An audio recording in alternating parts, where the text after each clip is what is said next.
ज़फ़र नवाज़ जसपाल साहब vice chancellor हैं क़ायद आज़म university के, हमारे साथ मौजूद हैं, उनसे बातें हैं। ज़फ़र साहब, बहुत शुक्रिया आपने वक्त दिया। सर बताइएगा, मतलब ये मामला ख़ासा तूल पकड़ गया है, कभी लगता है कि मुआहदा होने वाला है, फिर हमले शुरू हो जाते हैं, लेकिन अभी हमले रुके हुए हैं और दोबारा से मुआहदा होने से मुत्तल्लिक़ ख़बरें भी आ रही हैं। सालिस भी बड़े एक्टिव हैं। क्या लगता है आपको, अगर नई किसी हतमी मुआहदे तक पहुंचा जा रहा, तो उसमें कौन कौन से फैक्टर हैं या कौन कौन से अंसर हैं जो इस सारे इशू में रुकावट बनते हैं और हमेशा ही बन रहे हैं? देखिए, मैं स्टार्ट करूंगा जिस तरह उमा जी ने पहले बड़ा कहा कि लगता है कि सुबह सुबह हमारे इंतजार हो रहा होता है कि जी के क्या बना क्या नहीं। तो वो बिल्कुल आपने दुरुस्त कहा, उसके पीछे एक रीजन है कि अमेरिका में अब शाम हो रही है, तो वो जो पहले एक दिन की पूरी खबरें ईरान में चलती हैं, फिर पूरी रात अमेरिका में चलती हैं, और फिर आप सुबह सुबह जियो पे आके हमें दोनों का एंटीथीसिस करके हमारे से शेयर करते हैं। तो हैविंग सेड दिस, पहली बात तो यह है कि इंडिकेटर बड़े पॉजिटिव है कि जी के मुआहदा हो सकता है।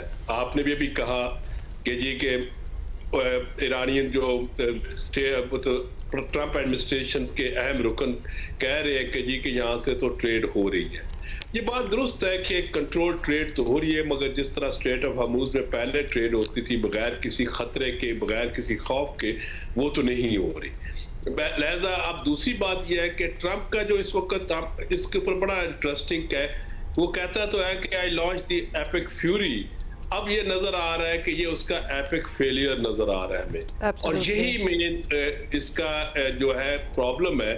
आपने कहा कि जी कि एक दिन बात करते हैं कि जी मुआहदा हो गया, चीजें आगे जाएंगी, और दूसरे दिन हमें नजर आता है कि मुआहदा नहीं है। असल में ट्रंप साहब ये चाहते हैं कि वो इस तरीके से मुआहदा को आगे लेके जाएं कि वो नवंबर इलेक्शन में ये सेल कर सके कि उन्होंने अपने हदफ अचीव किए।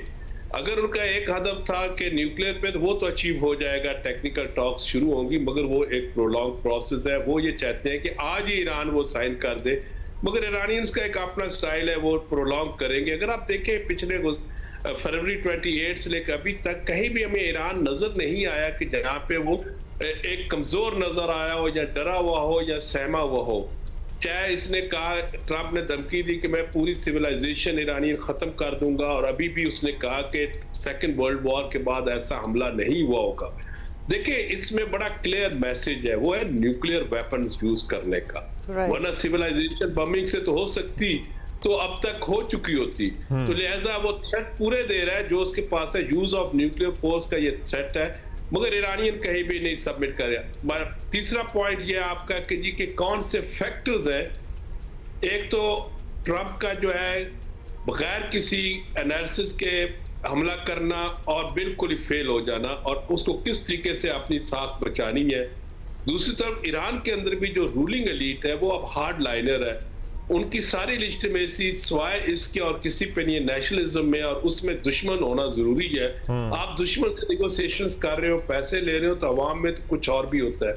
लिहाजा जो फ्यूनरल था उसके अंदर जो एक माहौल बना कि रिवेंज लेना है और उसके साथ साथ ये खत्म करना है, अमेरिका से कोई बात नहीं करनी, वो जो माहौल है अब इस वक्त ईरानियन लीडर्स को हॉन्ट कर रहा है। तो लिहाजा ये दोनों साइडें अपने रिटोरिक के कैदी बन के रह गए। दोनों साइडें अपने रिटोरिक के कैदी बन के रह गए हैं।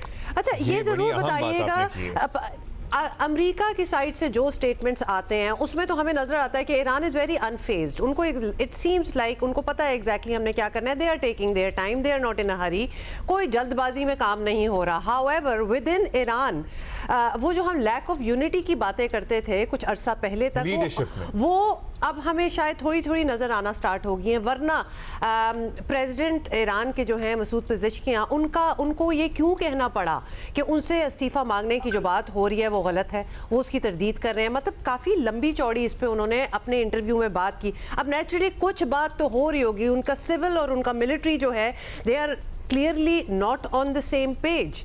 आपको भी यही तासुर मिल रहा है, वरना वो क्यों तरदीद करेंगे? देखें, उनको तरदीद करें या ना करें, एज ए एनालिस्ट मुझे तो नजर आ रहा है जिस वक्त ये memorandum of Islamabad memorandum of understanding sign हो गया, वो एक बड़ा रैशनल मेमोरेंडम था और ईरानियंस के फेवर में था। राइट। मगर उस मेमोरेंडम के बाद हमें नजर आया कि ईरान के अंदर एक डिवीजन नेचुरल थी, क्योंकि ये जो पॉलिटिकल लीडरशिप इसको नेगोशिएट कर रही थी, नेचुरली उनके कंटेस्टर भी थे और एक बिल्कुल हार्ड लाइनर दूसरी तरफ बैठे हुए थे, जिनके लिए मरना और जीना एक ही जैसी चीज थी। अब उसमें जब ये पॉलिटिकल लीडरशिप जब भी इस तरह की नेगोशिएशन में जाएगी और वॉर जोन में कंट्री होगी, और नेचुरली वहां पे एक डिस्कनेक्ट होगा, और उधर एक तरफ तो आप कह रहे हैं कि हमने नेगोशिएशंस करनी है, हमने 300 बिलियन US डॉलर जो है अपना डीफ्रीज करना है, हमने ईरान को आगे लेके जाना है, हमने वॉर जीत ली है। दूसरी तरफ आपके लीडर्स कह रहे हैं कि जी कि हमने रिवेंज लेना है, हमने ये करना है। तो ये एक डिस्कनेक्ट है रैशनल और हार्डकोर एलिमेंट का। हालांकि दोनों का ऑब्जेक्टिव एक ही है, मगर डाइवर्जेंस हमें नजर आती है कि ये बातचीत से चीजें अचीव करना चाहते हैं, मगर क्योंकि जो ईरान के अंदर पासदान है या बाकी जो लोग हैं वो एसिमेट्रिकल वॉरफेयर में वो ये समझते हैं कि नहीं जी कि हम, मगर उनको ये तो नहीं मालूम कि उनके मिसाइल्स जो है ना अमेरिका में पहुंच सकते हैं ना कहीं और। अगर वो इसी तरह रखेंगे तो अभी उनको एक आपने देखा रिसेंटली एक सेटबैक हुआ जिसको सऊदी अरेबिया ने अमेरिका के साथ मिलके इनके बिल्कुल इराक में नेबरहुड में अटैक्स कर दिए। अब आस्ता आस्ता वो हूतीज के ऊपर भी सऊदीज ने बड़ा क्लियर कर दिया कि जी वो ग्राउंड ऑफेंसेस की तरफ जा रहे हैं। तो इसलिए ये एक डिस्कनेक्ट है, जिस तरह सिविल मिलिट्री रिलेशनशिप में जहाँ पे अस्करी फोर्सेस बहुत डोमिनेट कर रही होती हैं और नेगोशिएशंस में दूसरे लोग होते हैं, तो आपको ये डिस्कनेक्ट नजर आता है। मगर हमें ये नहीं भूलना चाहिए कि ईरान के अंदर एक स्ट्रॉन्ग नेशनलिज्म है, उसमें अगर ये प्रेसिडेंट साहब जाते हैं या उनके फॉरेन मिनिस्टर की क्रेडिबिलिटी क्वेश्चनेबल हो जाती है, फिर ईरान मजीद। अच्छा डॉक्टर साहब, एक हमने आपसे जरूर सवाल करना है। जो इस्लामाबाद मेमोरेंडम ऑफ अंडरस्टैंडिंग हुआ था और पूरी दुनिया उसमें ईरान को विनर और अमेरिका को लूजर तस्वुर कर रही थी, और दुनिया भर के तज्जियाकार even within the US यही बात हो रही थी, जिसका सेटबैक या जिसका कुछ इम्पैक्ट भी हुआ था। और उसके बाद जो माहौल बना फ्यूनरल के दौरान, फिर सदर ट्रंप ने भी आपको पता है दोबारा से कार्रवाइयाँ की और उधर से भी स्ट्रेट ऑफ हॉर्मुज़ पे टैंकर्स पे हमले किए गए। उस पॉइंट से ऑनवर्ड्स आपको क्या लगता है, अगर वो चीज़ भी ईरानियंस को, उनकी लीडरशिप को, उनके नेशनल लीडर्स को, नेशनलिस्ट लीडर्स को सेटिस्फाई नहीं कर पाई, तो फिर और क्या चीज़ होगी विच वुड बी सफाइस जिससे कोई सेटिस्फैक्शन हो सके या उनके बयानियों को तक़वियत मिल सके? क्योंकि नेशनलिस्ट जो रिजीम्स होती हैं उनकी असास यही होती है, लेकिन एट द सेम टाइम महंगाई की सूरत हाल, भूख, अफलास, गुर्बत, चैलेंजेस, इकोनॉमिक चैलेंजेस, ये इश्यूज तो नारों से रिजॉल्व नहीं होते। देखिए आपने दुरुस्त फरमाया, आप इस्लामाबाद मेमोरेंडम ऑफ अंडरस्टैंडिंग को अगर पढ़ें 14 पॉइंट्स को, हर पॉइंट पे आपको नजर आएगा ईरान को फायदा हो। सर्टनली दूसरी तरफ जो अमेरिकन प्रेसिडेंट था उसने कर तो लिया क्योंकि वो इस वॉर से निकलना भी चाहता है, मगर अब यहाँ पे क्वेश्चन ये आ जाता है कि इसमें ईरानियंस को की रेजिलियंस तो डेमोन्स्ट्रेट करती है कि उन्होंने अपना एक अच्छा दफा किया, मगर उसमें उन्होंने कोई चीज कैप्चर तो नहीं की। अब उसमें कैप्चर था कि 3000 US डॉलर्स का, और ये वो चीजें थी जो कि उनकी लीडरशिप सेल नहीं कर सकी, अपने अवाम को लीड नहीं कर सकी। असूल तो ये था कि जैसी मेमोरेंडम अंडरस्टैंडिंग हुआ तो उस वक्त वो हाईलाइट करते कि देखिए हमने हिजबुल्लाह के राइट्स एस्टैब्लिश करा लिए, हमने लेबनान में पीस की तरफ हम लेके जा रहे हैं, हम अपने एक्सेस ऑफ रेजिस्टेंस को प्रोटेक्ट कर रहे हैं, और साथ साथ वो कहते हैं कि ये हम इस जंग में हमने जो जीता है, जो 40 साल से हमारे फ्रीज हुए थे या 50 साल से फ्रीज हुए थे एसेट्स, वो हमने छुड़ा लिए। बजाय ये कहने के वो फ्यूनरल की तरफ चले गए, वहां पे वही रिवेंज और उस तरह के नारे। तो मेरा ख्याल है कि जो प्रेसिडेंट का जो ग्रुप है, जो उनके नेगोशिएटर थे या पॉलिटिकल जो फेस है, वो फेल हो गया अपनी नेशन को लीड करने में, और उसमें उन्होंने समझा कि हम टोल की तरफ चले जाते हैं, थोड़ा सा इंप्रेशन क्रिएट कर लेते हैं कि हर्मोज में हमारा कंट्रोल है, और 2 शिप्स में उन्होंने स्ट्राइक कर दिया जो कि एक सिविलियन शिप्स थे।